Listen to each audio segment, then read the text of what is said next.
Well, hello everybody. So today's show is going to be something different, something that I haven't done in a long time, but I'm going to give it a shot. So we're going to discuss a little bit about some of my own experiences. Um, yeah, so it's probably been about maybe 6 years since I last discussed my own experiences on this channel. Um, but yeah, so um, and I guess we can probably do some Q&A as well. What I thought I could do is maybe just, first of all, I could show you that this right here is a copy of my book. What we could do is we'll go through a summary of some of the parts of the book about, we can discuss maybe a little bit about the history of the secret space program. We can go into, from there, the different type of super soldier alignment projects. Now, I actually have a PowerPoint presentation, but the book has more detail.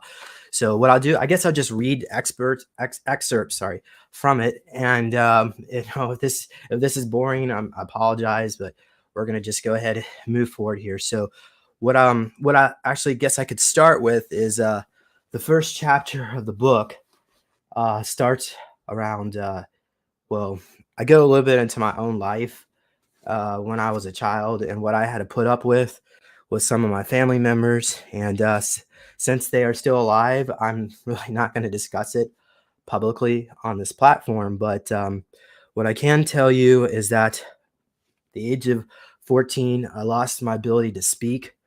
And I was, because of that, I was hazed really badly in school to the point where basically had no friends. And I lost my voice because of arguments and fights with my father, who would try to suppress me, beat me. But ultimately, from that, I pushed through and I end up getting a degree in finance. I also am an Eagle Scout. And I do have a degree in horticulture too. I went on to become a professional landscape designer. For many years, I worked with the top landscape designer, at least in my area where I live. But I lost interest in it. And roughly around, I would say probably 2008, when the financial crash took place, I decided instead that I would spend my time educating people about Nasara. Because I was a huge history buff back then. I was studying about the Federal Reserve, the IRS, and I was also going into how the World Trade Center was brought down to basically stop Nasara. And so back in this early period of, I guess, in my opinion, the disclosure movement in 2005 era period, when you start talking about the World Trade Center being an inside job, I mean, there are a lot of people that were aware of it or questioned it. But when you start stating things like, oh, it was brought down because they wanted to stop a new financial system, that actually makes better sense. So these little clues and dots were part of my self-awakening process.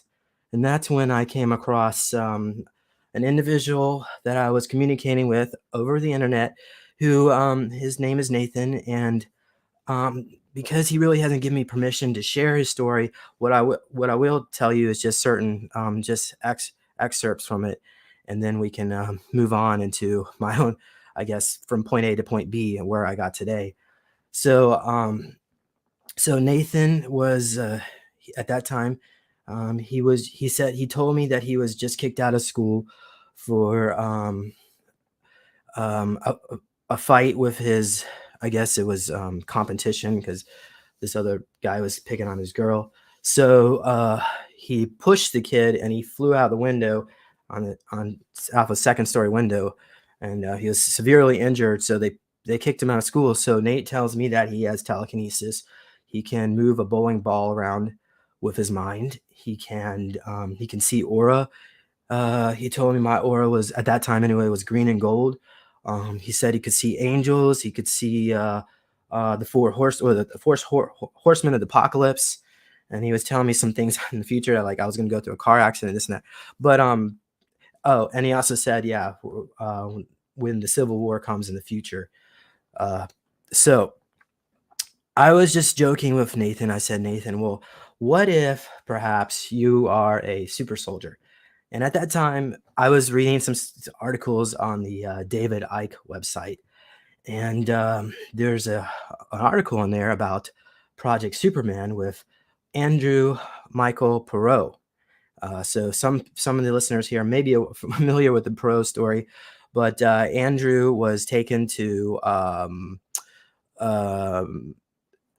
University at Rochester in New York, where in the library there was a secret room where Nazis were experimenting on his mind and creating fractures. And he also had superhuman abilities, probably because he had genetic ET hybrid genetics, but telekinetic and so on, and super strength. He could jump off of airplanes, land on his feet, those kind of things. So I was telling Nathan, well, maybe they did something. It was all a joke. So at that point, what was described to me was what I thought to be alters. So Nate would tell me occasionally when I knew him that he had these friends come over, ZZ, Dante, Jeremy.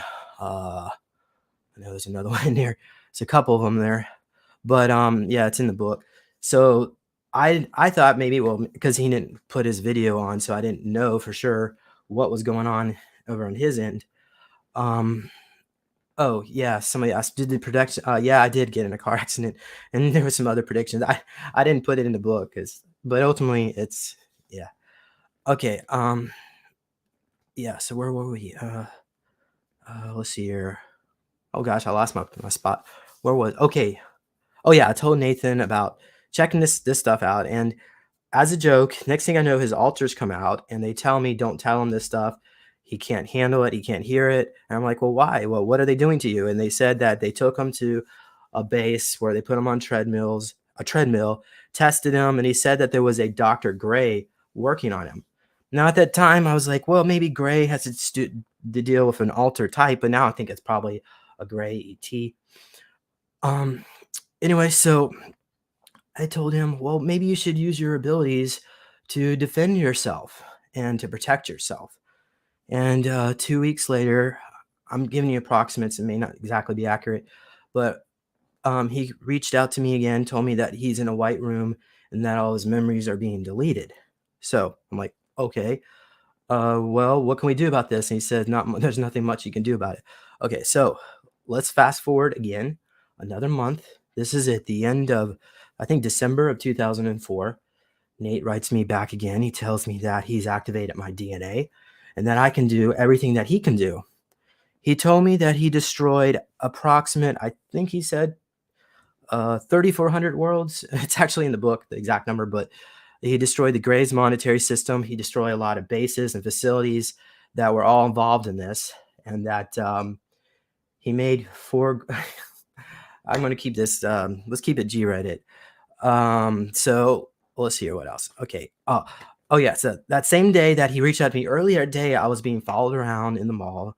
There was somebody taking my picture, and I was trying to get away from this person, and they were following. I was basically running away, and they were following right by me, taking my picture. And what possibly might be happening there is somebody had chronovisor technology, and they wanted to see who I was or whatever. That's my guess. But the guy was probably he was in civilian he probably was a super soldier in civilian clothing. That's my guess.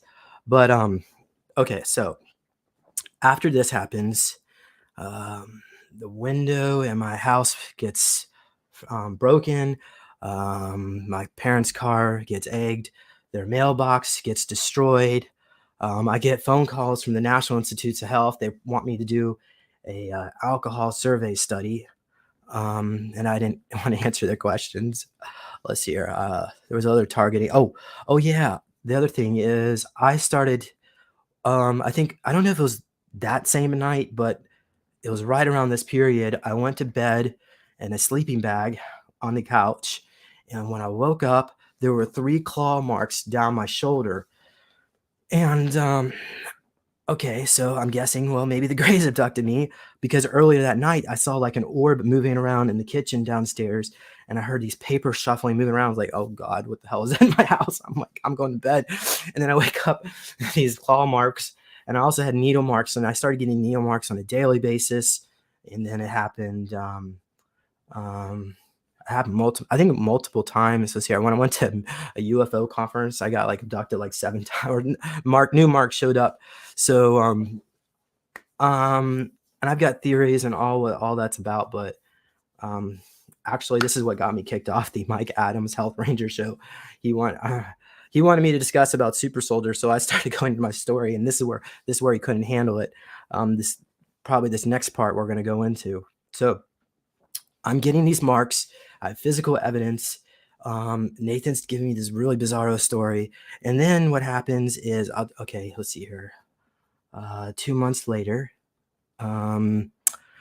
Nate, I don't know, maybe it was maybe a month later, but he wrote me back saying that he is Nathan's darkened soul, and that he said that I was one of the Supremes, one of the most powerful beings in the universe, and he just referred to me as you are. And I think that means my soul fragment is a super archangel, which are they basically like to take turns being God, is what I've been told anyway.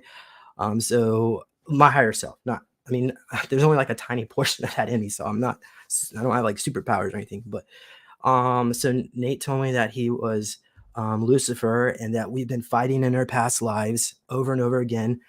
Every time we fight to the death, we both die, but he gets reborn with more powers. And so I said, well, how about we just do something better this time? We like, what's the point of it all? And I guess he couldn't really disagree with that.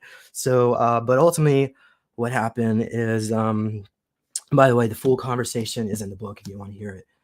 So, yeah, I'll answer everybody's question just a bit. I just don't want to get distracted with all the comments. But so let's see what happened. I guess it was about maybe another 2 or 3 weeks later, he contacted me again, stating that he is holding a power cord plugged into the wall, which is he is using his telekinesis to communicate to me through the power cord, which is going into the internet. And so he told me he's in a facility where there's some kind of force field, and that he's bleeding and dying, and that soon I won't hear from him ever again. So that was it. Nate goes away, and but I'm still getting needle marks, cut marks.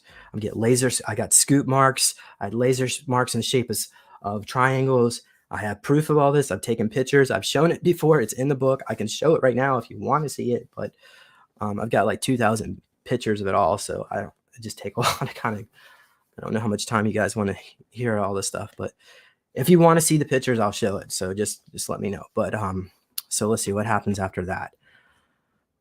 Okay, so he's gone. I think this is around March 2005, or the end of March, maybe April.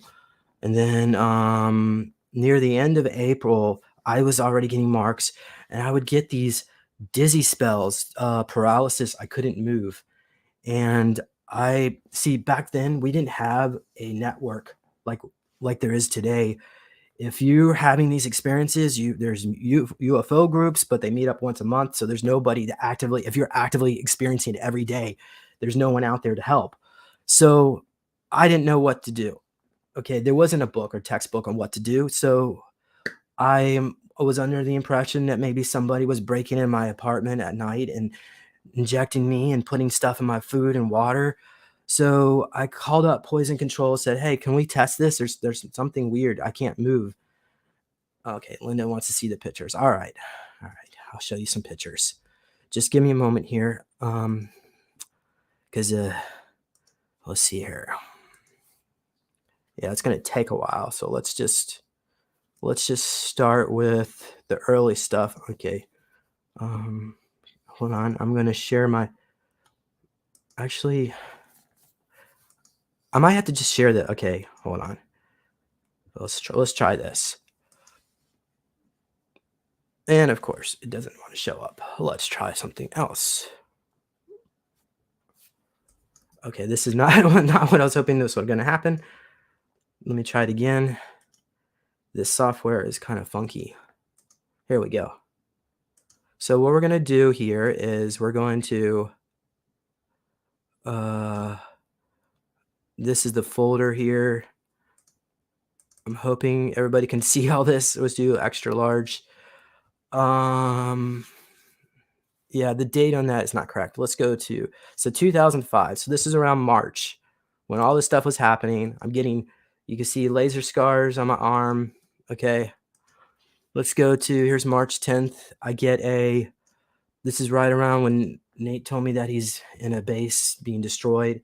I get a scoop mark on my ear. I know this. Okay, actually, I can probably do this. Oh, well, scoop mark on my ear. So yeah, I apologize. Can everybody see that?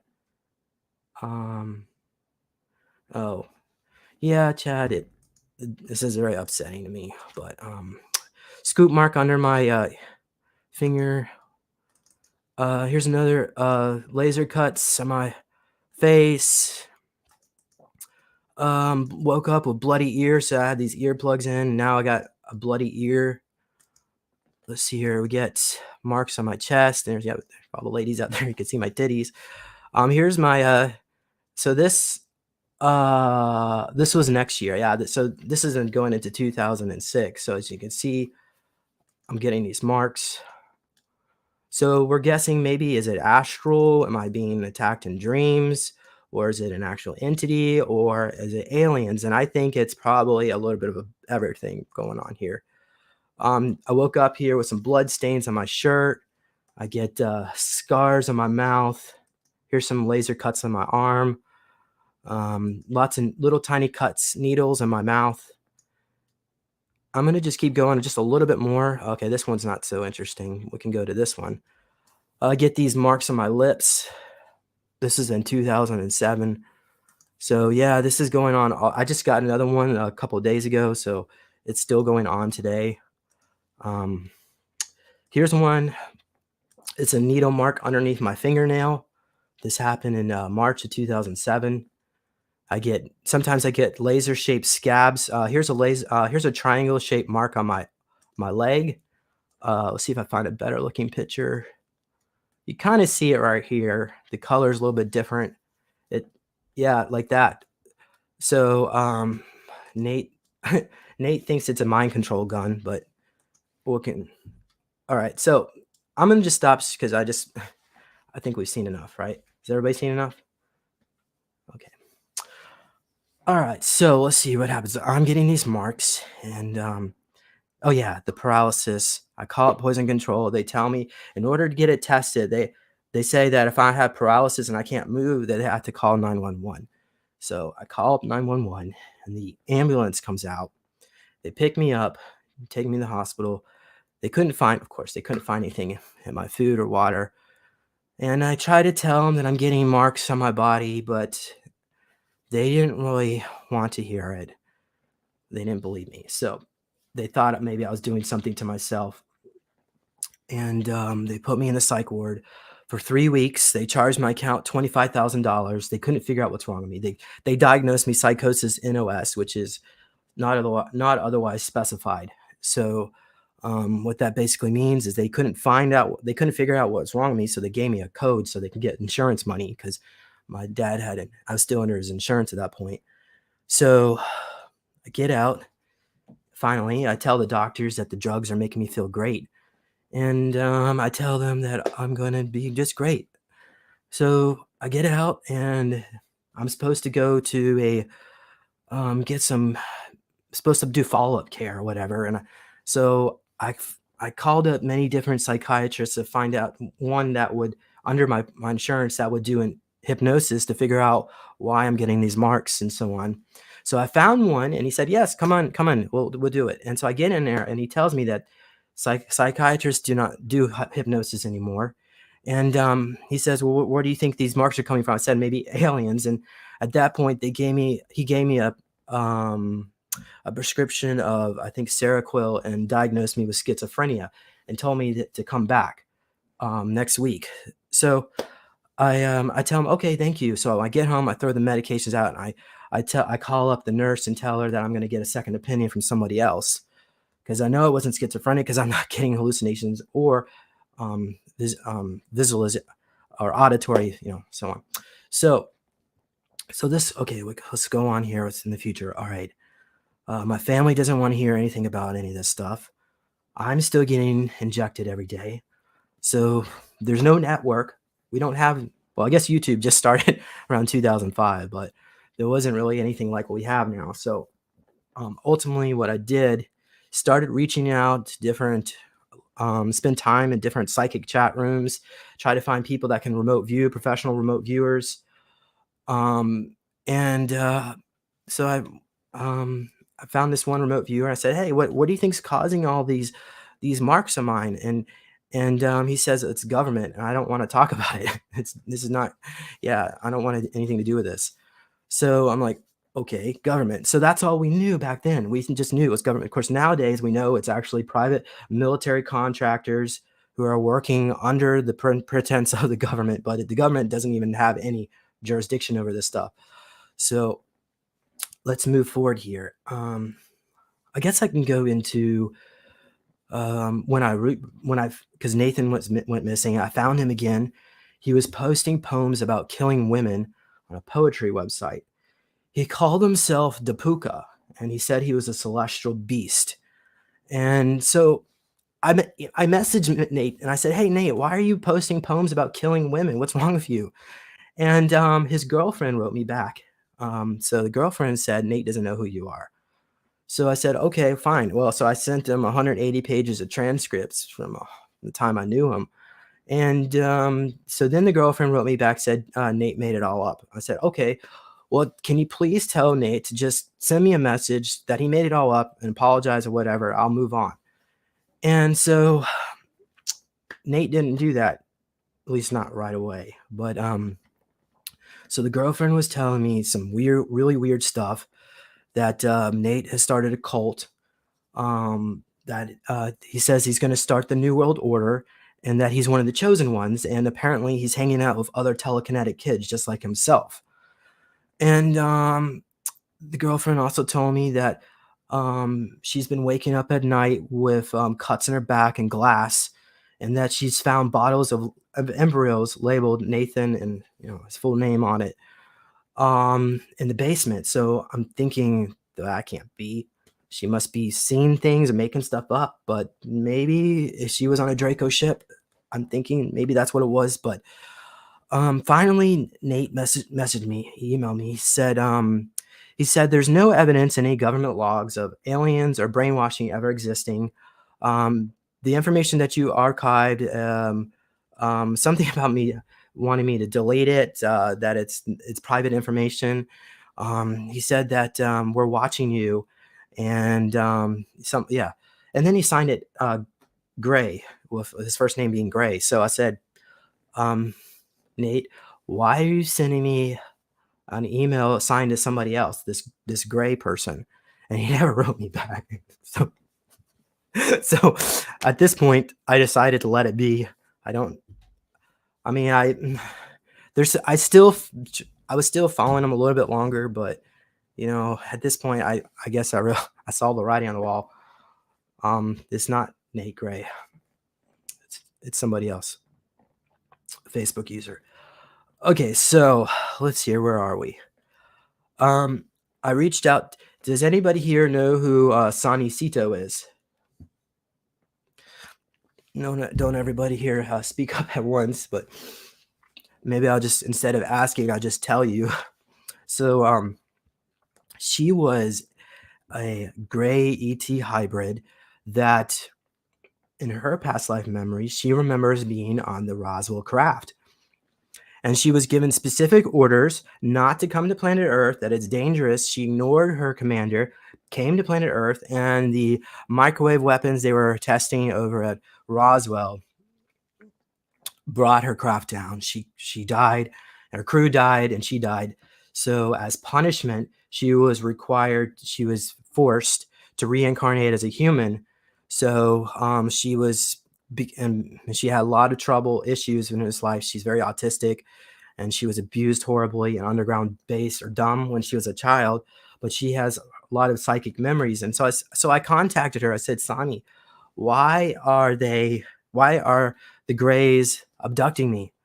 And she told me that it wasn't the Greys, it was the reptilians, and that your friend Nate had a Draco mind control program in him, and that she says that I'm part reptilian, that when I go on the ships, I shapeshift into this reptile, something called Dravik or Travik. I don't remember what she said. I think Travik. But only when you're in a higher dimension. So the DNA can shift between human and reptilian.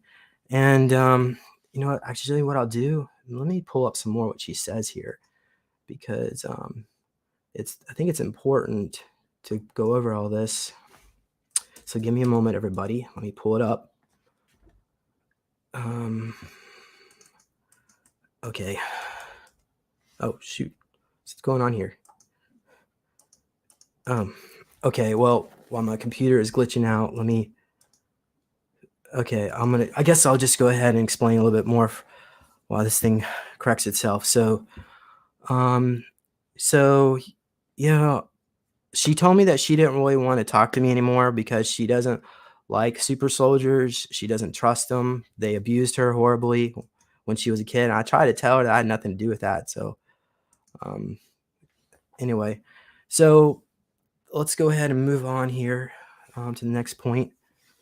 I guess this was going on in the early 2010s, and what was going on in that period of my life is I was spending my time writing up the Nassar documentary that took me about 3 years to put together. And so you can check that out. It's called Changes on the Horizon.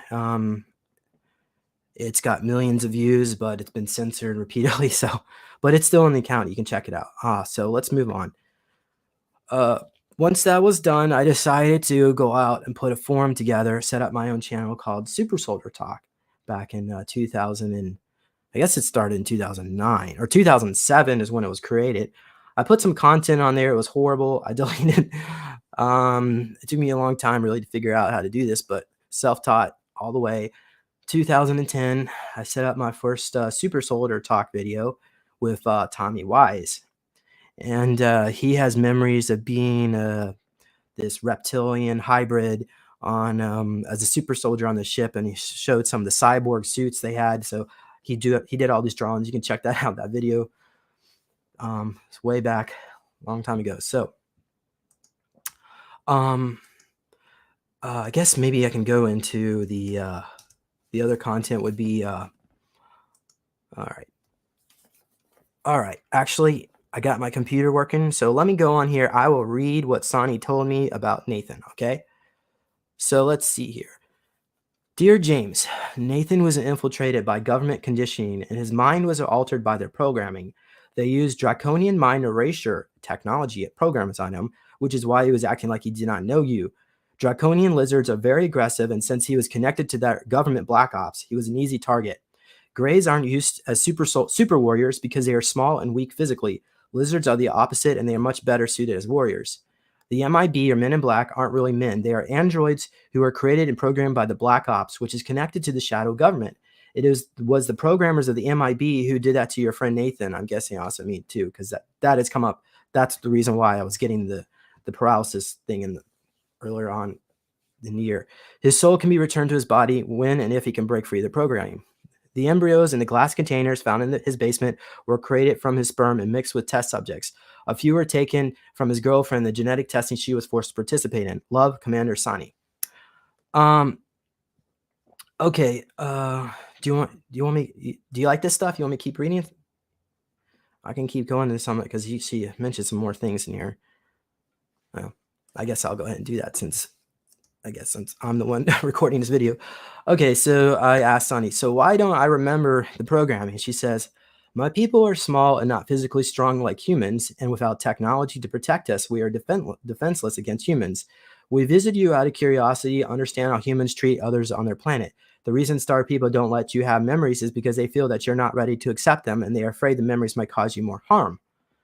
And she says, so who is giving me all these needle marks? She says, my people in the Council of Light will never do evil things like abducting people or giving them cuts and needle marks. The triangle-shaped scab isn't from my council. It's not Greys. It's reptoids disguised as Greys who are doing genetic research, using you as a test subject. They use many things on your mind to destroy your brain. This is all covert government. They take DNA from people all over who have reptoid DNA. They are the ones being used to create super clones of soulless warriors who will be super fighters, unable to feel remorse or any pain from their ugly duties. Clone humans lack a soul, as well as compassion for others. You're connected to the reptoids, and they take these samples from their hybrids and make clones of them. So I asked him, am I a reptilian hybrid? She says, yes, I've seen you on the ship. Most reptoids aren't benevolent and want to harm and use people for selfish games, but you're one of the benevolent species. Your clothes transform into a uniform when you shapeshift, and you grow to be 8 to 9 foot tall in your true form, but only when you are on their ship. While on Earth, your frequencies aren't high enough to allow you to shapeshift. Your star name is Travic. On the ships, you are strong, muscular, and not sickly. In space, most people don't have a last name like on Earth, as the last name denotes you are owned by someone. My last name means strong, the great one in my Cuban language. So I asked her if she can heal me. My psychic ability, because by the way, at this time I still couldn't speak properly and had other issues. My psychic abilities, Sani says, my psychic abilities are natural. They are from my gray heritage. They put implants in you to track you and monitor your body functions as people on Earth do to animals to study them. You must learn to work and use your abilities. They are mostly dormant, waiting for you to utilize them.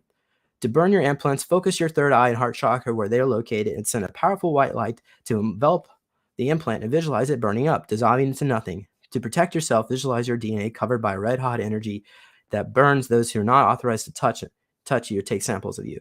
Try to block them from attacking you and project love energy into them. This should repel them. Okay, so let's see here. Okay, I asked Sani, why don't people believe us? She says, don't let these idiots tell you how to use your mind. These people who refuse to listen to their fears and prejudices that their veil and conditioning have created for them. I'm here to give you the truth, and if you don't want to listen with an open mind, then they are a lost cause. Namaste, Commander Sani. Okay, so let's see here. Okay, I guess I can go in. I'm basically I had some more information on my genetics. I'm 6% Palladian, 4% EIL, 3% Arcturian. Oh yeah, of course. I was 11%, 11% Saurian, 3% Arcturian, 2% Lyran, and 2% a mix of 20 other races. So I'm basically intergalactic mutt. So for anybody who wants to call me out for being a reptilian, it's not even like that. It's just a mix of everything. And actually my records show that I have a different type of genetics than a normal human if I was dissected, but not. I guess. Do you want me to explain a little bit about these programs? I guess so. I guess I can do that. So let's. I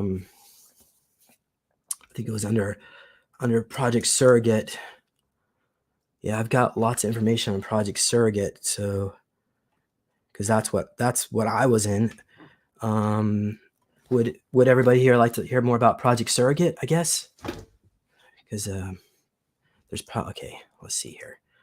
I'm going to try to go through this as fast as possible, but there's a lot of information. So basically, so Project Surrogate is when they would grow a child or a hybrid child in a test tube, and then when it was reached maturity or the age maturity, they would insert it into the mother's womb. So in my particular case, everything gets really funky because I wasn't incarnated per se. They have multiple clone bodies of me. I've been doing this work over and over and over again. So they have my DNA on file. So what they did in my last incarnation, my name was James Martin Rilsberg, and I was Delta 1 in the U.S. Army. I died in Persia, and they took my reanimated body. Well, they reanimated my body and took it. Well, they took my body and then reanimated. I think it was at Dulce is where they did that. But that's not where the body is currently now. So they have my DNA on file, but they have also other clone hybrids for me. So they would create my hybrid body embryo using different types of genetics. I know I'm jumping around here. So I think there's a lot more in surrogate, but let me go up to this genetics because they would put they mixed crocodile DNA in me. They mixed fish DNA. And they put Nazi SS DNA on me. So, yeah. And then once from there, actually, let me go up to this. Okay. This, let me read this to you. So a monarch victim was able to grab some of my records when she was in the facility, and she has photographic memory, and she read this to me, which she found my files. Along with, I think Max Spears was in there too, files. But so Patient 320, your embryo was delayed, so it could be mutated many times. It seemed to be in different forms at different times. Your embryo has worked for a span of 7 years. I see your embryo began as a fish. You are aquatic like the others, but your main DNA is fish. You are used for Project Seagate. I also saw crocodile DNA. You're an underwater mutant. Crocodile DNA makes you strong, and fish DNA enhances sensory inputs.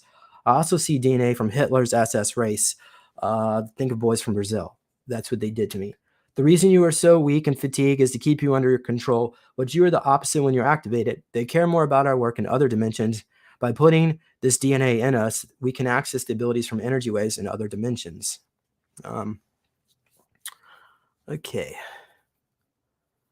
All right. Well, that's, I guess, is when this ties into Project Surrogate. Okay. So hopefully, I guess if I'm not weirding everybody out here, I guess I can go back into the surrogate stuff. Now, I have memories of being in the future, more precisely 2179 and 2170, 77, 2176, somewhere around there.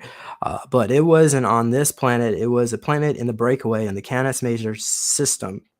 And I see the mansion because my parents were my father actually was very rich. My father was like equivalent of Donald Trump and that particular planet, but he was full Anunnaki and my mother was a Palladian. And think of like cyberpunks type city.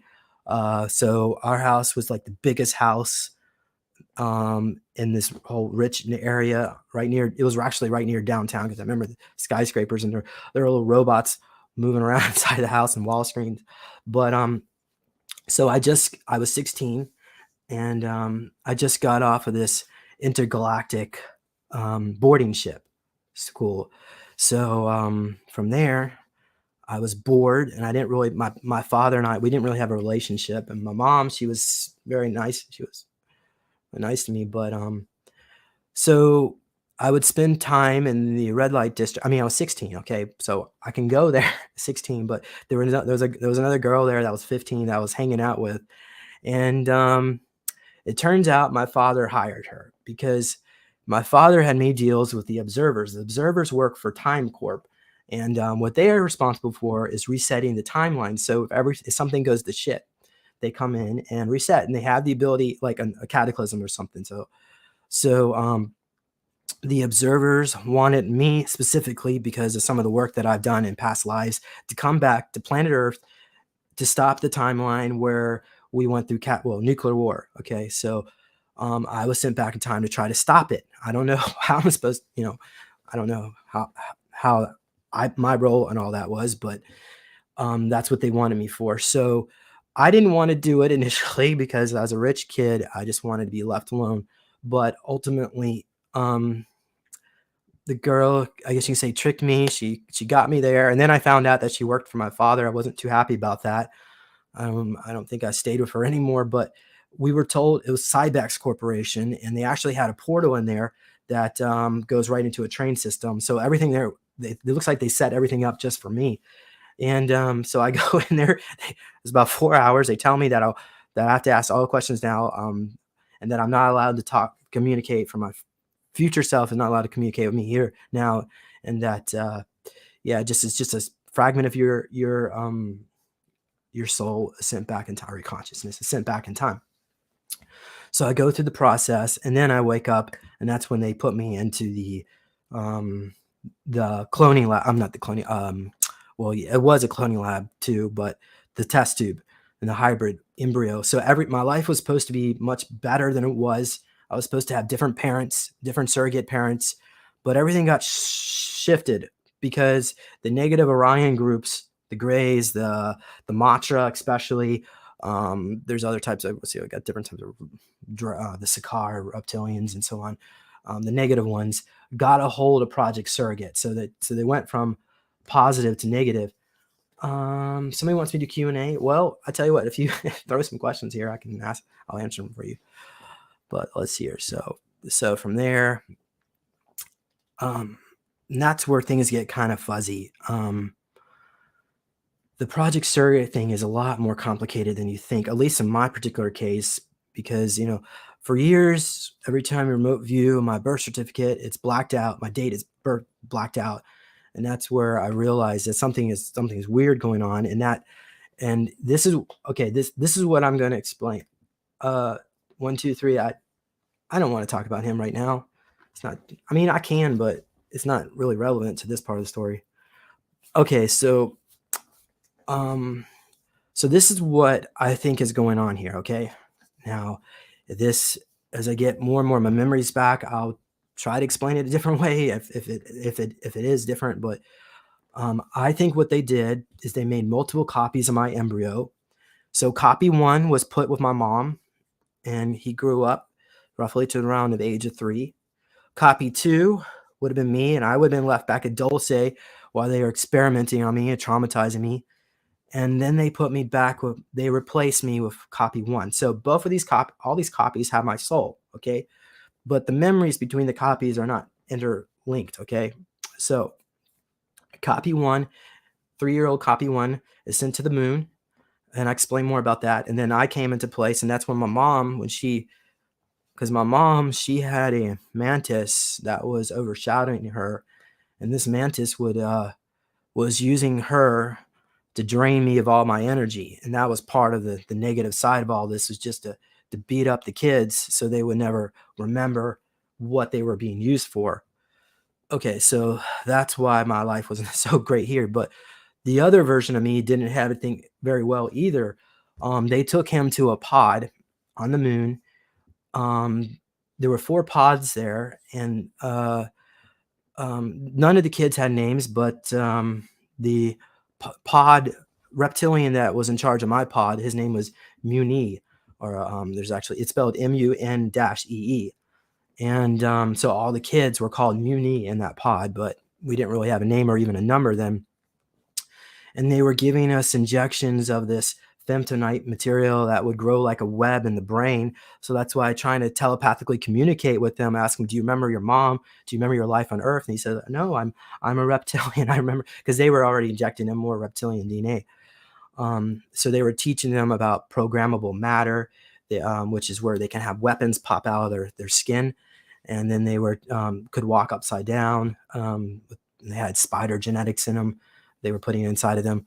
So ultimately what happened is Muni was not cooperating. So this like queen reptilian would come along occasionally and check up on everything. And then she didn't like what Muni was doing, but so he's dead now. But if you didn't pass the test, the kids were converted into adrenochrome.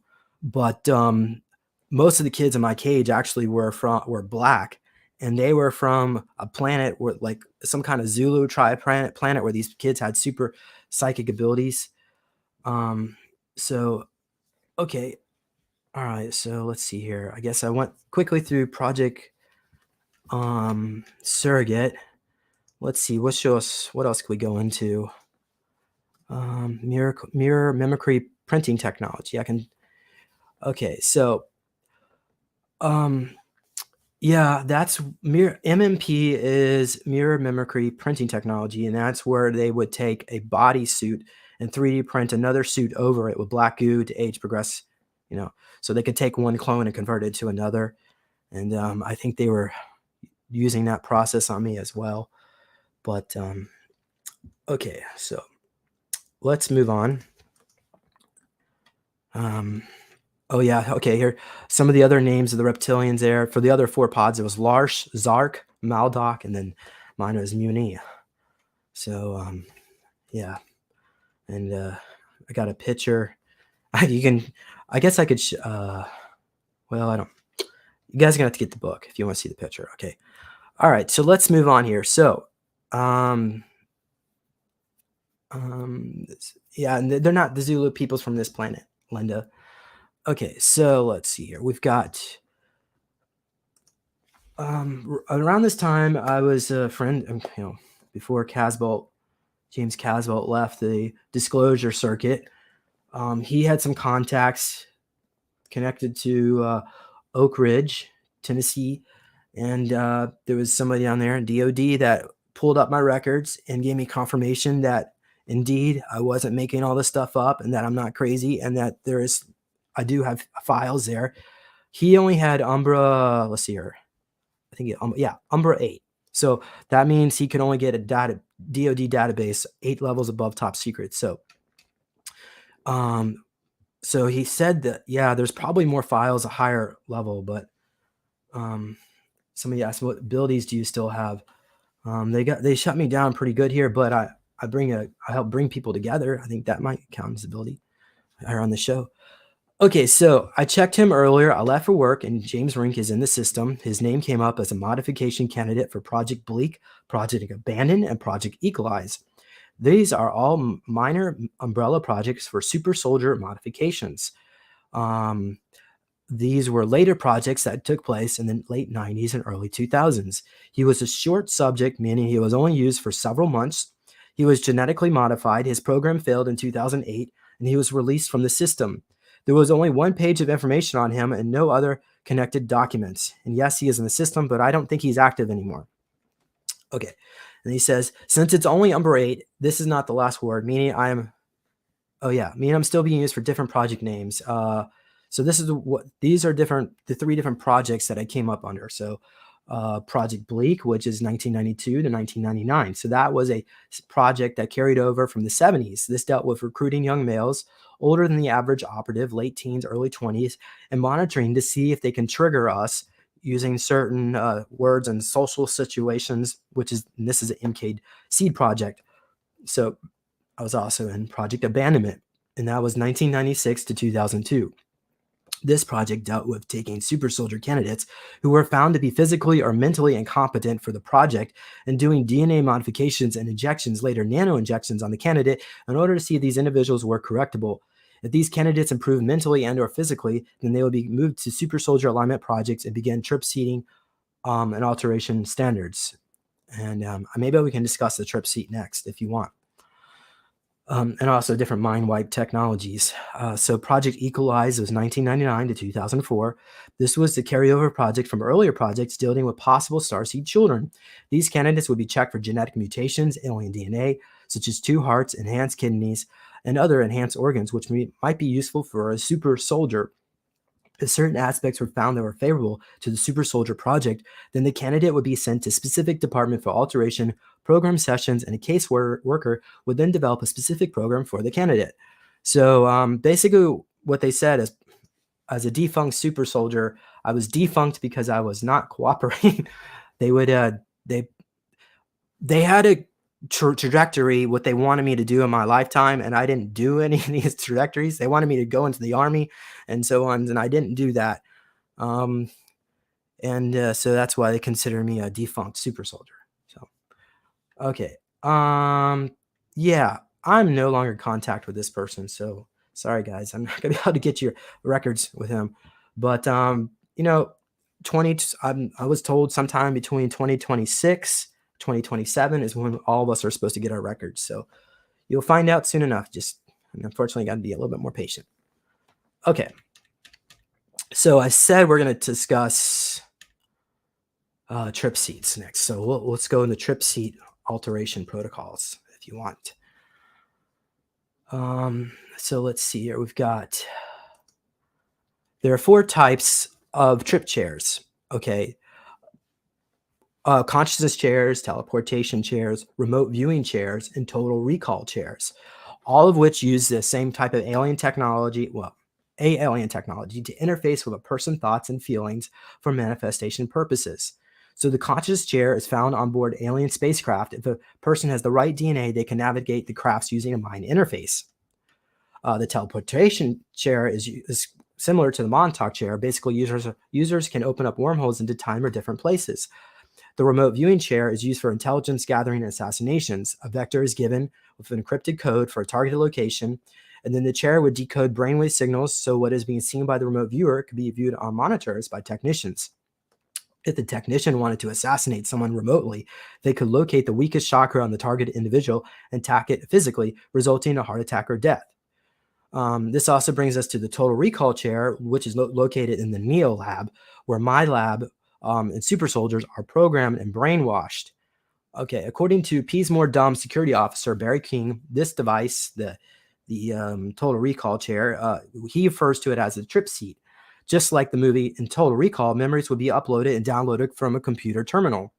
The trip chair, actually what I could do, I've got some drawings of the trip chair if you want to see them. How about I put one drawing up and then I'll continue reading here if you want. Just everybody, just be patient. I can only work so fast here, but let's see here. Give me a moment here. I'm almost there. We're going to get you your trip chair. You can see what, almost found it. Okay. Getting close. Okay, I got it. So hopefully this thing is going to work. Okay. Yeah. Okay, great. Okay, so here we go. Oh, there's actually there's going to be 8 cords that come out the back and goes down into the ground. Okay, so that's the only thing that's not correct on here. But see here. Is everybody still following me? Okay. All right. Let's go ahead and move on here. Okay, the trip chair looks like a dentist chair, which is hooked up to a computer that contains $17 to $30 million of gold and platinum precious metals. According to Michael Prince, or James Caswell, sometimes goes by. Once you lay in it, a foam-like material surrounds the body and locks it in place. The trip chair has 8 metallic tubes covered with plastic memory foam material on the back side of the chair, which connects it to the floor. It contains a pumping system that prevents you from moving and it glues you to the chair. You understand what is going on, but you can't move at this point. Electrodes are connected to the fingertips and connected to the spinal cord with red cords and switches. They are watching impulses of the body on the monitor. The tubing system also plugs into central nervous system and injects drugs, which allow you to connect to the spinal cord to the brain. They may also include mind-fracturing drugs such as barbiturate 1V, amphetamine 1V, and benzoylate hallucinogen code BZ. I think this came from Casbo. I think he's the one who told me that. But these chemicals, as well as the others in the chemtrails, help keep certain areas of the mind in trauma, reinforcing program of all monarch victims. Also, the chemtrails have a chemical, barium chemicals in there that are slowing the rate of reproduction. But it's going to take a couple generations before you'll notice it. So that's what chemtrail primarily is for. Okay. At this point, they place a helmet visor with holes over the head. Electricity is pulsed through the spinal cord, and the consciousness begins to separate from the body. The participant may hear a click, click, click sound, possibly from the helmet. The body then changes vibration, and the consciousness is either pushed out and placed into a new clone, or they may just upload new memories into the original host. If they are trying to fracture the participant, a computer would find out their worst fears and use them in a virtual reality scenario to traumatize them and shatter the mind into altered personalities. For instance, I remember them burning me on a stake. However, that is not the only way they can do it. So, and again, it's all virtual reality. They have a name for this process. It's called uptime. At this point, the operative may say something like, "Give me your mind," and orbs begin to appear in the room, and the subject becomes very weak and slowly starts to lose all their memories while new memories are being programmed, seen on the holographic screens in the room. Okay, so I guess we can. All right, I'll keep reading. We got a little bit more here. Some victims even recall seeing a green laser-like light coming from the ceiling and scanning the head. I believe this is how they upload and download memories. Remember, memories are holographic and are not stored in the brain, but outside the body within the aura. And also the Akasha too. There's a backup copy there. And they can be manipulated just like a rainbow spectrum of colors and can radiate from white light. So all they need to do is to shift long-term memories around where the short-term memories are, and a victim would have no clue of what they've been doing, allowing them to upload structured programming skills such as foreign languages, weapon uses, martial arts capabilities at a very rapid rate. Yeah, later on in the book, I mentioned how fast it is. Foreign language takes 2 hours. Wait, hold on. May not take that long because I know a PhD takes 2 hours. So maybe foreign languages and PhD 2 hours. So then all PhDs, I think, take 2 weeks. So we can eliminate ignorance on this planet. The only problem is that the person has to have want to have the information. If they don't want any of this information, it won't stick. But that's, yeah, the trip seat there. Okay. All right. Well, I guess I can. Well, actually, I'm going to pause. Does anybody here have any questions? Let's see here. When do you think you have official ET disclosure? Full ET exposure. I don't know. Maybe 2028. I think by 2032, things are going to be really heating up. Yeah, it's late 2020s, early 2030s. I'm guessing. Any other questions? Okay, let's go on. Okay, when we arrived, I was taken in the lab and strapped. Oh, okay, this is from James Casboult's book, Agent Buried Alive. He states, when we arrived, I was taken into a lab and strapped into a seat, which looks like a dentist chair. There was a large screen in front of me, and I was injected with another drug. I later found out the name of this drug. It's an accelerated learning drug called scopolamine. Another, which it's wipes your memories. But another drug is also used called dithanol C. One man stood left of the chair and another man stood to the right. They were both dressed in lab coats.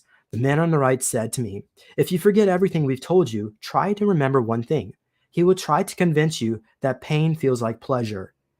He pointed to the other man when he said this. Images then started to appear on the screen in front of me, and I do not remember anything after that.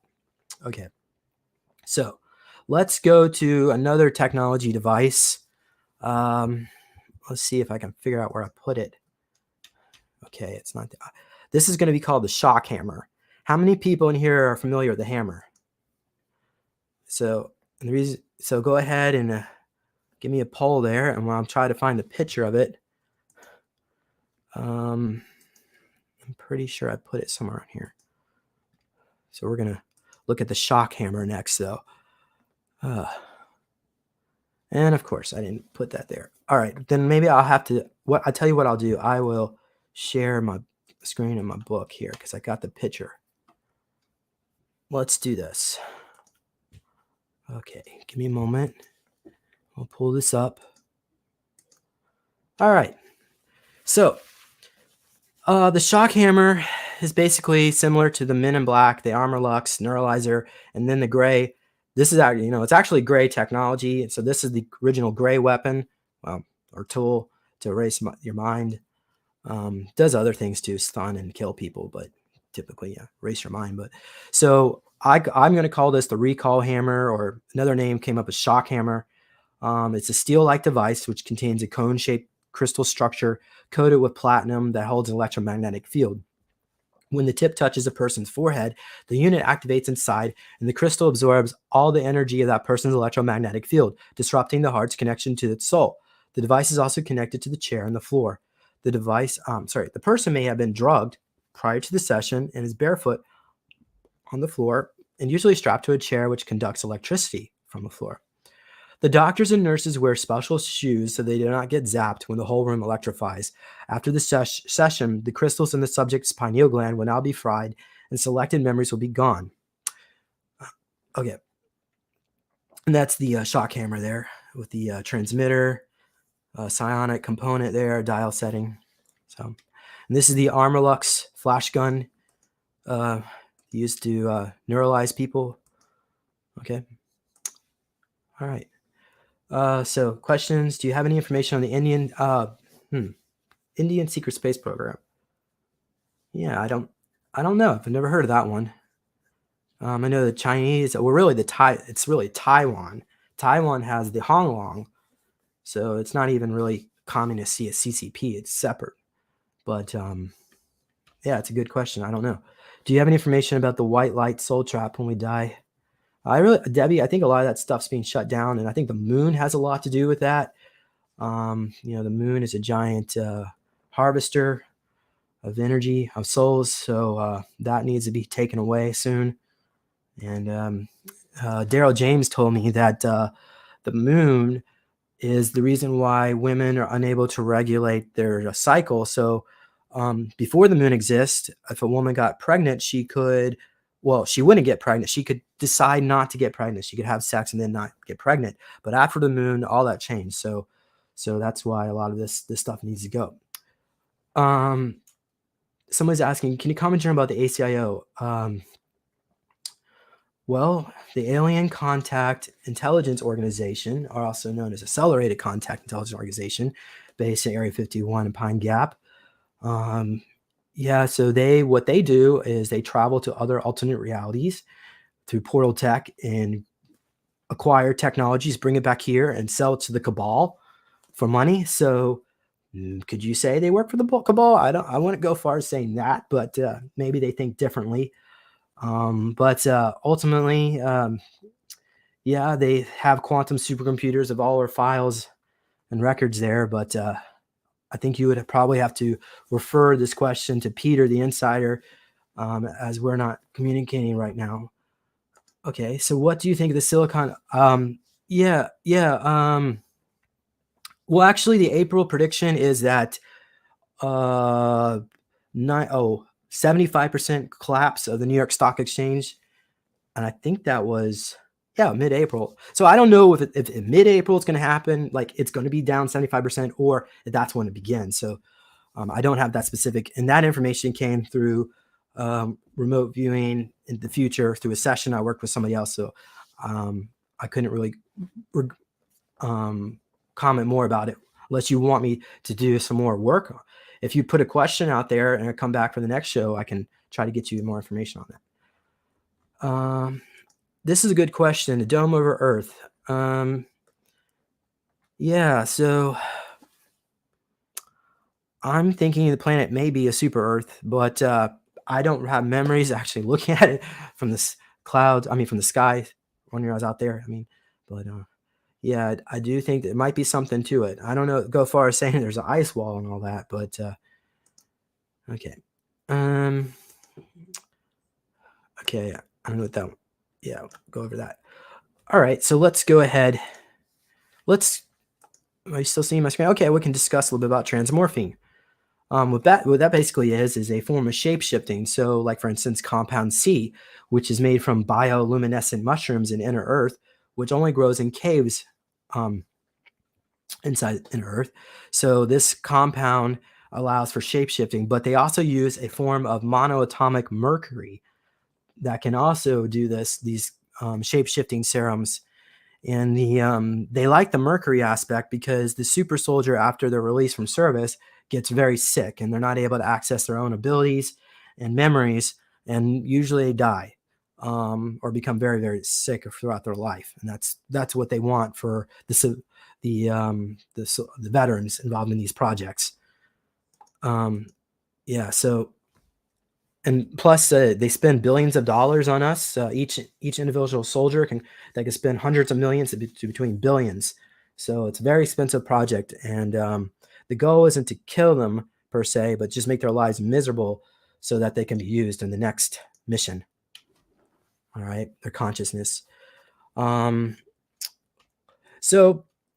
we can discuss a little about jump rooms. Jump rooms, as reported by Andrew Belsagio of Project Pegasus, they have these jump rooms. One is located in Paramus, New Jersey, and as well, there's one in CIA HQ, Langley, and also there's one near the airport, right under the Boeing facility, near the LA airport, LAX. It's just south of. It's on the south side of LAX. There's Boeing, and actually, there's a Hilton hotel over there. So all these Hilton hotels, apparently a lot of them. Actually, the one that I wrote in the book is the Waikiki Hilton. That there's actually a Montauk style project under there. So if you stay in these Hilton hotels, there's possibility that the people underground could be mapping your astral dreamscape. So that's one way they find super soldiers. So I advise people not to use Hilton hotels if you're in these projects. I mean, I guess it's not going to hurt you, but yeah, just because they made a deal with the devil, they're just, my opinion, on the bad side. Yeah, this, according to astronaut Ken Johnson, this technology was invented in the mid-50s, and he calls it the ARC jump room facility. Yeah, and I didn't, aeronautical repositioning chambers. So ARCs.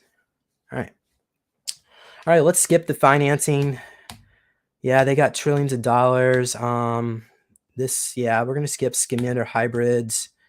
the heather material. How many people here are familiar with the heather material? Just curious. Is anybody in here? Because um, yeah, this Heather, she was a scientist in an underground dump below Orlando, and what they were doing during the Gulf War. I'm not the Gulf War, the second Gulf War.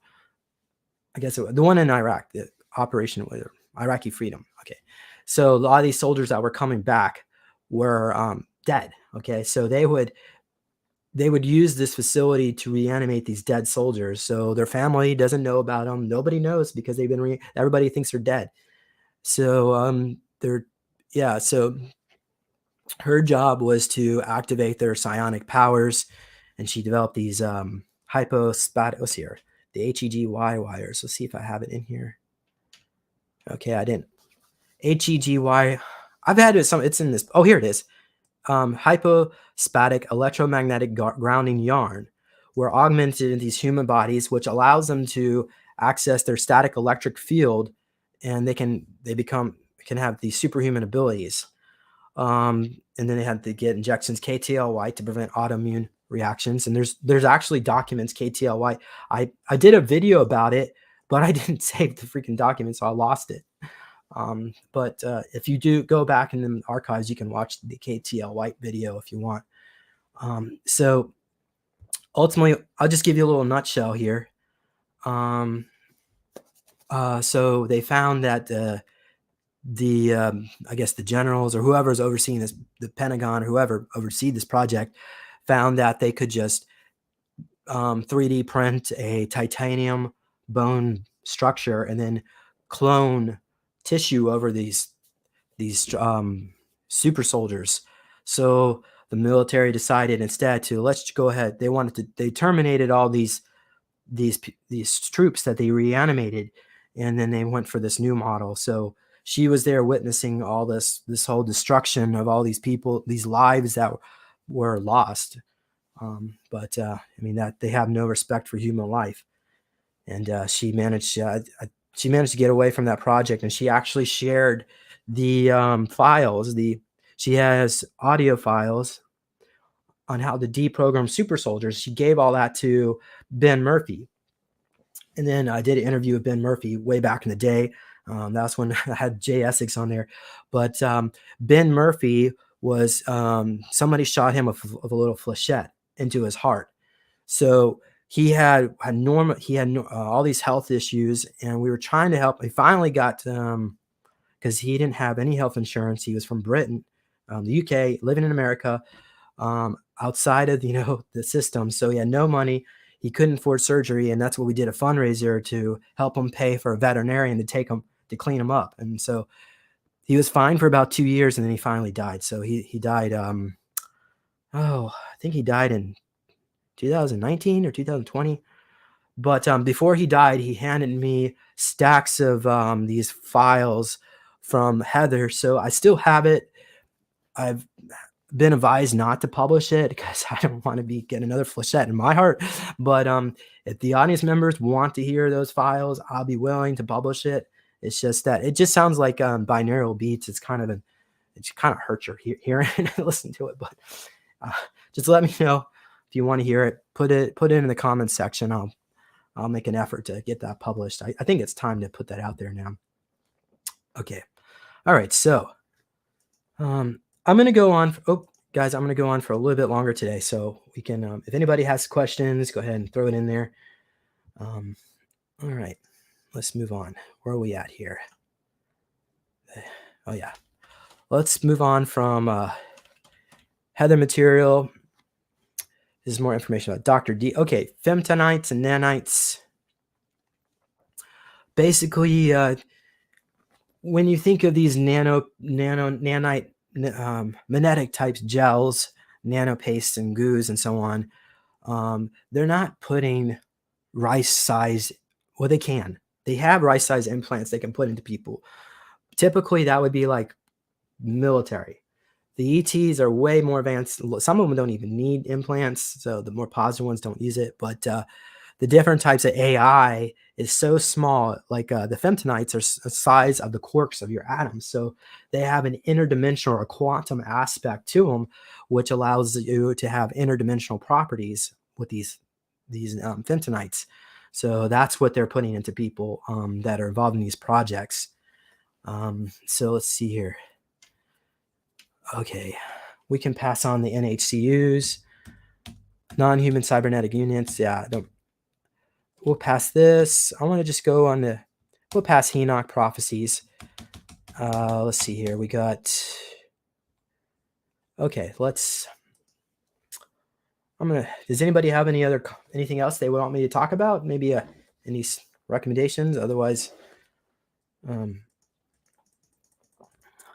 okay, let me move on here, because I can maybe discuss about some missions that I was on.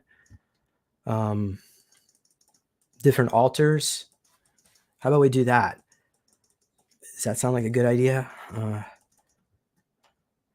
Okay, let's see here. Yes, this information is interesting. Okay, will you be in Sedona both days? Yeah, I'll probably be in Sedona a little bit longer, maybe for a whole week. I don't know.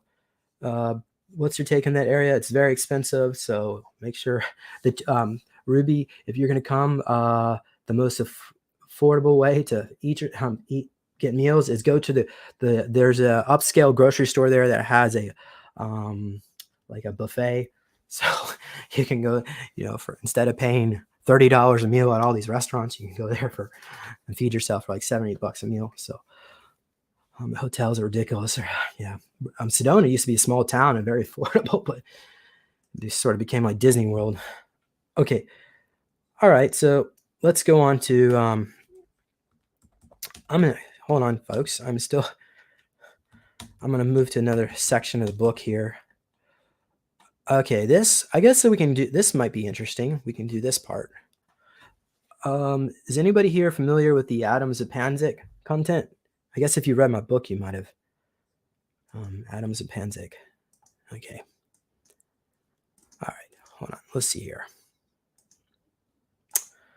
Okay, so what I'll do. Okay, so Adam contacted me. Let's see here. No, Adam's friend contacted me. I think this might have been 2009, somewhere around then, or 2010. But he contacted me stating that his friend Adam looks just like you. And so reached out to Adam, and Adam, the first day we made contact, he said some kind of men in black were showing up outside his door while he was on the phone with me. And I was like, okay. Yeah, he was fine. He was fine from all that, but he got really spooked. And Adam was, he was, to me, in my opinion, similar to Nate, where he had abilities where he could fully could channel this being who calls himself Tian. And Tian is a reptilian from Diaries 1564. Don't quote me on that. But Tian was a scientist who built super soldiers for the milab groups for the humans. And Tian is basically what you would call a hippie scientist that says fuck the establishment. So that's the type of reptilian he is. And he said that he didn't like how we were being treated. They built us just like they have tanks and they have guns and weapons. The super soldiers are considered expendable to these certain groups. They're just like another toy they can get their hands on. Oh God. Hold on a second, guys. I got it. Yeah. Okay. So, let's see where we. Okay. So, yeah, Tian told me that we were on the Alpha Squad Council together, and he confirmed my name was Agent Sabretooth. Adam was. See here, was he? Yeah, he was Dreadnought. He was a specialist in heavy weapons. I was a sniper, and then this other guy on my team was a Bloodstreak, aka Alex Diaz. And I interviewed Alex Diaz, but I since had to delete his content. But everything actually is still in the book. Hold on, guys. Okay.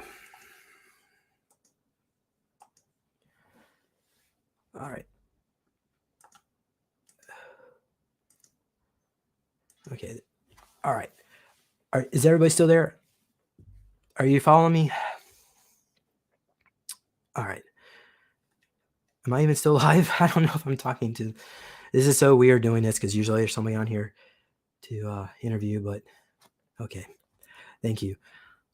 So all right, I guess we're talking about, let's go more into Tian now. So Tian told me that I'm part of the Orion Club group. And that this part is not okay. This part here that we're seeing, I worked with with Adam to try to recover our records. And so what we did is I said, well, just go find a spot. So find a location where you think our computers, where our records are at. So Adam went to a Capitol building in DC, then the Pentagon. And then in the Pentagon, we found a place where that was highly shielded. So then we go back to the Capitol building, and on the floor, there's a red 6x6 foot oriental carpet. Underneath, we pull up the hatch and go down. So there's these quantum supercomputers on the wall. And there's 4 white guys in there, black, blue and black guy, and they are in charge of these computers. So what I did is I said, okay, let's pull up your records. And so, I think we just worked on my record. We didn't, Adam didn't go back and pull up his own stuff. But on the screen, we see these words here, and then it pulls up some more records for me. The date of chair. Oh, that was 88. Okay. I have 11 14 profiles. July 17th, 1986. There's a picture of me. They have a picture of me. I'm much younger. I would have been 6 years old. Then they have the Jackson facility shows up, and date of chair is when they start using trip seat protocols. They give my age, well, my height and weight. My age would have been 8 years old then. And then they have different Cybis and Arbis serial code numbers. So these are different clone avatar bodies. They call them Cybis and Arbis. And I'm not sure exactly the difference between the two, but they have serial code numbers for all these clone bodies. And some more records here came up as Project Name Recovery Surrogate and some different missions. And we discussed a little bit. We discussed one mission that we did together, but so that one you can find in the book. I'm not going to go into that. That was in Russia, actually. We did that. Okay, so all right, there's more to share, but I think we're going to just leave it there. Let's just do a little bit Q&A. I'll do my best here to answer your questions. Ruby is asking, are you bothered conscious by your alters? I tolerate them, I guess. They don't bother me, and they don't really let me remember much, so I guess I'm not bothered by it. Let's see here. Any other questions from anyone? We've got, okay, do you think GA Essex is what he say is? Ben Murphy said to be careful around the guy, so ever since then I've been cautious, but I always like to learn, so I guess we can listen to him and maybe not necessarily believe everything he says. We can learn too. Mr. Seven, I don't know. You might need to go get a shrink for that one. Okay. All right. So any other questions? In your video? Okay, here we go. The future is not always set in stone. So I'll see here. That was Peter the Insider who said this. I guess you're going to have to ask him about that. I don't know about that question. Okay. All right. What about your missions? Well, we're almost 2 hours into this. I mean, I can go into that. Maybe I'll pick up a few things. Let's see here. What is going on with human resonance? It's increasing. That's why the life machines no longer work, because the frequencies are constantly changing. Yeah, it's all tied in human resonance. Yeah, I'm still being picked up, but they don't really tell me much. Do you know clones? Yeah, different groups sell different clone packages out all the time. Some of it's stolen DNA. Yes, this happens to me. I have I don't remember anything between the ages of 7, no, 5 and 7. Uh, scan, yeah, yeah, he scanned me. You can always check out the link is on my website, supersoldiertalk.com. Click on My Lab Recovery Network. There's a link there to contact Adrian. He has some software that can supposedly pull up records. TYIAN, Linda. I don't think he's on planet Earth. Last I heard from him, he said he was the Spatrones 222, and he says this group of rebel reptilians that want to take the system down. Okay. Yeah. I don't know if I wake up with dirt, but yeah, I'm always exhausted anyway. Okay, so somebody wanted to see. I said I'll share some records. So let's do. If you want, we can go into. Maybe we can do this one. Oh, actually, hold on a second, guys. Yeah, I guess we'll do this. I'm gonna just share my screen again, and we can go into some of the operational records that I think I was involved with. So let's see here. All right. Yeah, I think I was the demigod Perseus. It's come up a few times. He was a general, not really a demigod per se, of Atlantis. And that's where they wanted to get my hold of my soul in these projects. Another, I would say, I don't know, necessarily say alter, but another aspect of me was Hobie Baker. He is a professional hockey player, played for national champions team. This was around 1910. So let's see here. Hobie Baker was MVP, and his plane went down in World War I, the last day of the war. And that's when we did some remote viewing work with it. Some people that were helping me on this project helped me out on this, but his plane was picked up by a Fifth Reich vessel, Nazi vessel, again, 1910. So either time travel or the breakaway, and this is complicated. I'm not going to explain how that necessarily works right now, but they picked up his body and they wanted to use him. And that's what Hobie Baker looked like back then, but they wanted to use him for certain space projects, for space travel. They need professional athletes in these projects because they make great navigators. And I was actually second class navigator on the Aphelion Dark Fleet, but yeah, so that's because they can visualize everything in front of them, and they want these athletes, these projects, because they can also breathe in low oxygen environments. So they want to experiment on him. So the Matra got a hold of him, but I'm going to just skip forward all this because I don't really want to read all this right now. But what I can tell you is, let's see here. What was I? Oh yeah, my last name now, Rink, is because I was Hobie Baker. That's what. Yeah. Little confirmation there. Okay, so yeah, Peter the Insider claims that this is Sidney Crosby's hockey stick, and they wanted to send it to me. They sent Jessica mailed it to me, so I actually got it here. Okay, so let's move on. Yeah, we got some stuff here about Montauk. I don't really know what to explain too much. I can explain this. I went to go meet Preston in New York back in 2014, but this was at the Multiple Reality Symposium that Susie Mazzoli put on. And so not only Preston was there, but also Duncan Cameron was there as well. And they did a presentation. I did a presentation. I actually mentioned that Preston was an admiral, I think, for the Federation in his past life or something like that. But to me, I really think he lost his way in the Montauk Project. It got very dark.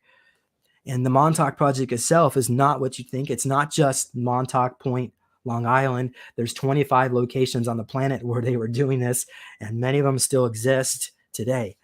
So different projects, some were doing time travel where they would go back in time and try to change things for most positive reality. There are other projects where they were doing interdimensional travel or astral travel. So, and I was involved in that as well. So, but anyway, so I guess I can move on here. Oh yeah, there's me with Duncan Cameron back in 2014. Okay, so let's move on to I guess we can go into the Monarch. No, I'm gonna skip Monarch. Yeah, one of the things they did is around the age of 7, or maybe it was 5, they would pull you out these 20-year missions, but for me it was 330 years. Burnby, I think it's, hold on, so I just got distracted with this question. I think it's like 75% actually. It's pretty bad. But so they will keep us locked. They will lock us down. They give us this drug every day so we wouldn't remember anything. And they were also giving us these other drugs to destroy our immune system. So they were experimenting on us to see how we would be able to handle an environment in outer space. So there's a bunch. They even had babies in this facility, and I think it was in Tennessee. And it's connected to a dome underground, connected to the Monarch bases. But yeah, it wasn't a very pleasant time. There was actually a lot of remote viewing it. We see a bunch of demons there because they were attracted to the energy that we were going through. Okay, I'm going to skip Crystal Gates, the Project Seagate stuff. But we can maybe discuss the Abatava. How many people here know what an Abatava is? Anybody? Okay. All right. Well, I guess what we'll just go ahead and I'll explain it to you. So this is an alternate reality in which the Nazis won World War II. They took over the United States. They invaded Washington, D.C., took it over, and the East Coast was the new American Reich. It was controlled by ARN, the Aryan Reich Nazi Party. The West Coast was controlled by the Japanese Empire. And the Alaska area was like a no man's land that was shared between Japan and Germany. So in this no man land area, they set up what is called abatavos, which are basically super soldier training camps, or basically a giant concentration camp where they took a bunch of kids and experimented on them. So over there, they had one of my clone bodies over there, this Derek Reinhold. And I was over there along with Max Spears and Casbolt, and we were doing all these skirmishes out in the Alaskan bush. And we were essentially bored because all they would do is have us pit us against each other and we'd do all this combat. But yeah, so ultimately the Reinhold aspect was sent to Mars back into the 1940s. That's what the records show. But yeah, I guess let's just go ahead and move on. Yeah, some time at MCC. Kruger, I spent time with Kruger, and I think that's where Tian worked with. Yeah, you can read a little bit about that, but I guess we can go into. I'm almost done here. Yeah, let's just move on. So the Bertram S. So as a second class navigation asset for the Aphelion, there was a Draco on the ship that was responsible for making sure none of us broke out of our programmings per se. So I was starving myself in the mess hall. I would, like, for instance, they would give me food and I would skip a salad or a piece of fruit. Now, typically one piece of fruit or whatever, they will punish you on that if you don't eat it. But there were some people in the mess hall who didn't eat anything. So during this time, they would usually focus on those people and not so much on me. But I was doing a hunger strike on purpose because when you're hungry, you get your memories back. And I was starting to get my memories back of living a life on planet Earth as Bertram S. So okay, so at this point they sent us on leave on a planet. Let's go down here. That's actually the Aphelion right there. So on leave, it was a planet. Let's see here. It was, yeah, I don't have the name of the planet. I don't remember that, but but there was a Nakwafen embassy there. And so just like during the Soviet Union, American embassy, you can leave the embassy and go around, walk around to a certain radius of the embassy. So that was what we could do, because this planet was controlled by the Federation. And there was Gonzalez was there, and he was spying on the military capabilities of the Federation. And when he got caught, we were all forced off the planet. And then when I got back, because I was actually in this shop. Let's go back down here. Yeah, I guess I passed it or something. I was in the shop, and there was a feline in there showing me these crystals, and that's when I was like looking into the life I have here. And then, so when I got back on the vessel, they asked me if I was getting, they were asking me the standard questions. They found out I was getting some of my memories back. So at that point, they gave me another shock hammer treatment, and then they put me, they increased my canteen rations so that I would drown myself in alcohol, because I had, or rather, beer, because I did have a beer stein in my quarters there. And there wasn't much else. Yeah, that life was not very pleasant one. So I mostly stayed in my room when I could, looking over maps and so on. Okay, so let's move on. The James Ring altar is another one that I have. He is stationed on the moon, and James Ring is exact copy of me. I don't think they really modified him much, but he's 20 years older than me. So he's been on station there, and then of course the positive groups are going in there on the moon, taking over these facilities, and now he's in stasis. But yeah, okay. There's a few other things in here I can probably go over. Like he created this halo-like ring-like device. That's why they call him Ring. Yeah, and so all right, let's just move on here. I'm going to skip the Templar stuff and all that. Excalibur. I was on the ICC Solar War. Well, I think it's pretty sure it's a Solar Warning Craft. Excalibur. So yeah, there was something called Adronis Prime, and that's where the Draco attacked our ship. And I was actually an interrogation officer on that vessel, but they captured us and took us to Hammerhead, where the punishment, the Draco punishment, is they send you back in time to like the caveman times. So you're there for 50,000 years. So that's why being captured by the Draco is worse than death. Yeah, so a lot of these people that have gone through this are extremely fractured, and if you were in this battle, it's really difficult to recover your memories because of the fracturing that went through it. We're going to skip the umbrella stuff for Rob Richter. It's not so important, I don't think. Black Shield, we'll skip that. And then I guess we could probably just call it a day here. Yeah, Genoa. I have a female altar. She works for Kruger, and she is pretty smoking hot, but she is a lesbian, so in case you're wondering. I got stuff about Reelsburg. These are some different patches I have. This was, okay, so earlier on in this presentation, I mentioned that before I was Rink, they reanimated me from Reelsburg, and that particular body is still there in stasis, and I'm pretty sure it's under something like Sandia or something like a facility like that. But there's some of the symbols I see on their patch, and the head is organic, but everything else is basically metal. So this guy wants to die, this aspect of me.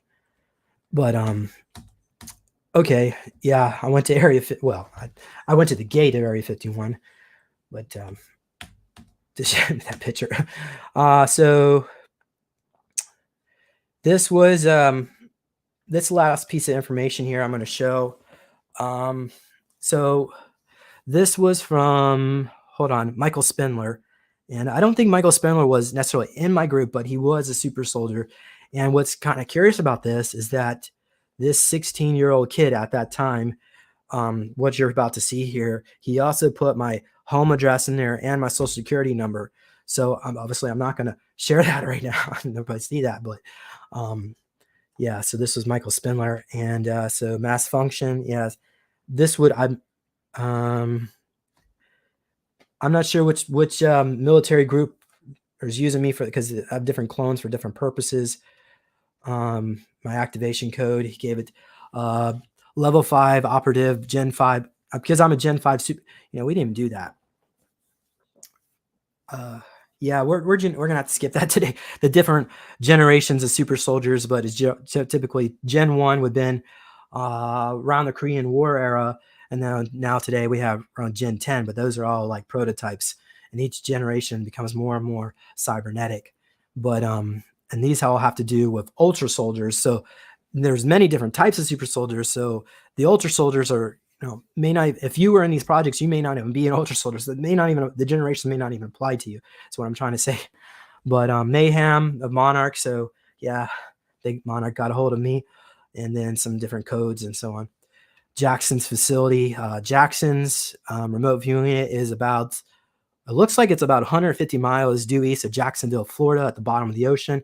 But there's also a sister facility located at Mars, and it looks like a giant, a giant cylinder that goes way down in the ground.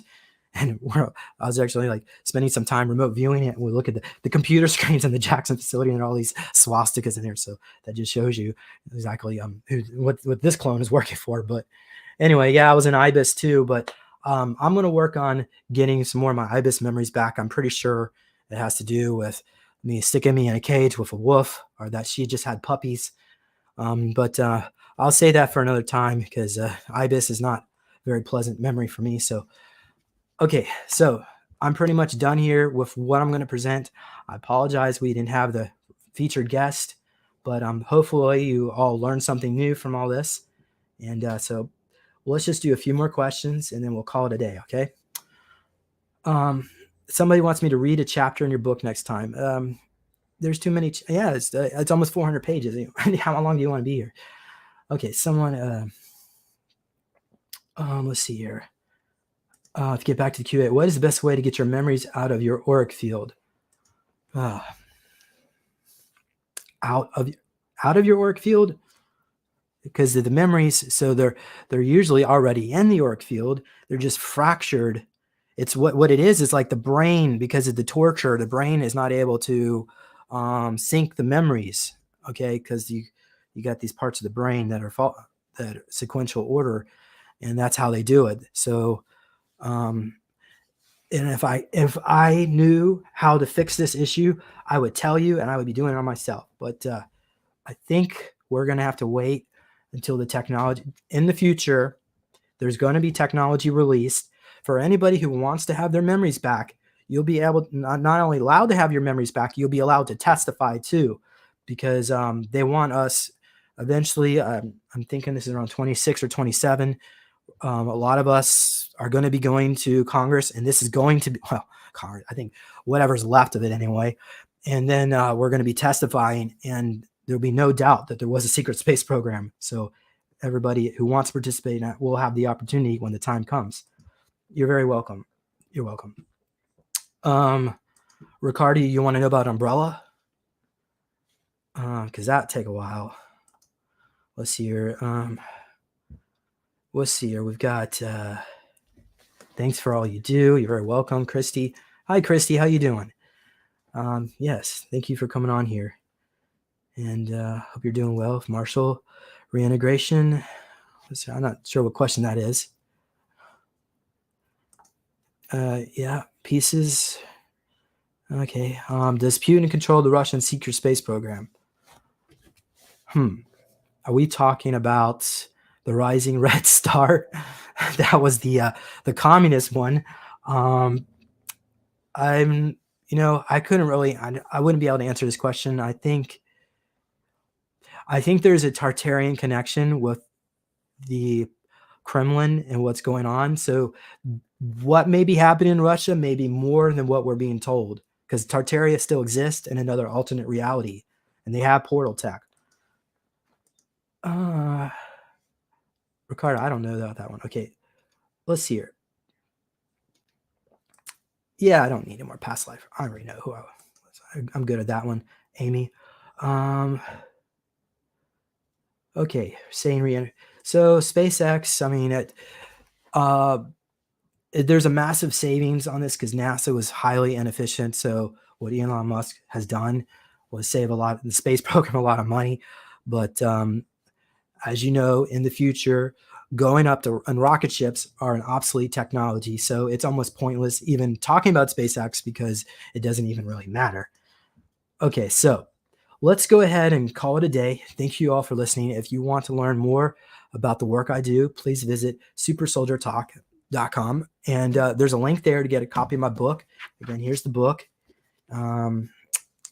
Let's see here. If you want to, be sure to subscribe to this channel, wherever this channel, probably over to Rumble is where you need to go, because everything right now is so fractured on YouTube.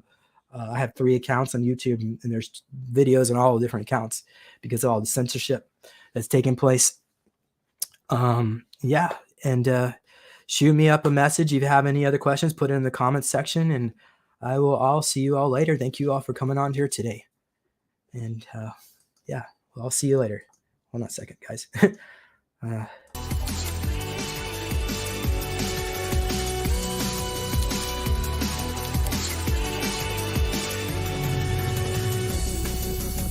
Please consider supporting Super Soldier Talk by purchasing your own Neo Meditation device. Your Neo Meditation device will help you reduce stress, integrate trauma, enhance intuition, enhance clairvoyance, and enhance creativity. Get yours now at www.neologicaltech.com.